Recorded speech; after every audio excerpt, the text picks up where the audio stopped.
আপনাদের নাম্বার আছে রাতে যাতে আপনাকে কল দিতে পারি? আপনি কি বলছেন আমার হাজবেন্ডকে রাতে ফোন দিতে আপনাকে?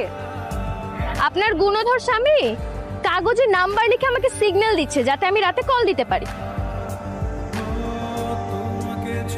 ঘরের বউ যতই সুন্দর হোক না কেন, পুরুষ মানুষদের নজর সবসময় বাইরেই থাকে, তাই একটু টাইট দিয়েন, না হলে সংসারটা একদমই টিকবে না।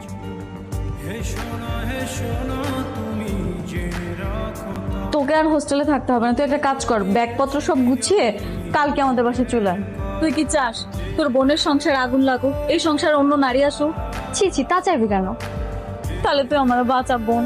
কি করতে হবে আমাকে সেটা তো বলো। দূরে যাও, খুব দুষ্টু হয়েছে। তোমার আপু যদি জানতে পারে তোমাকে 5 তলা থেকে নিচে ফেলে দিবে। আচ্ছা, এখানে যা হয়েছে সেটা আমাদের মধ্যেই থাক, তোমার বোনকে জানানোর দরকার নেই।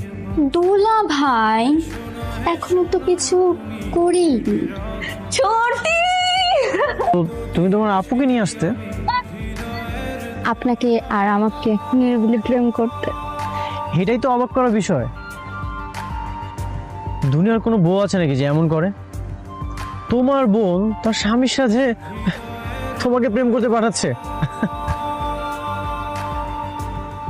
আরে সর্বনাশ, আমার পাখি এখানে আরেকজনের সাথে পুষতে খাচ্ছে।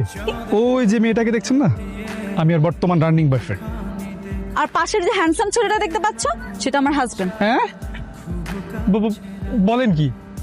আপনার স্বামী আপনার বোনের সাথে লুতুর পুতুর করে পুষতে খাচ্ছে, আর আপনি এখানে গাছতলায় দাঁড়িয়ে দাঁড়িয়ে দেখছেন, কিছু বলছেন না কেন? কেন বলবো? কারণ আমি তো হলাম ম্যাচ মেকার।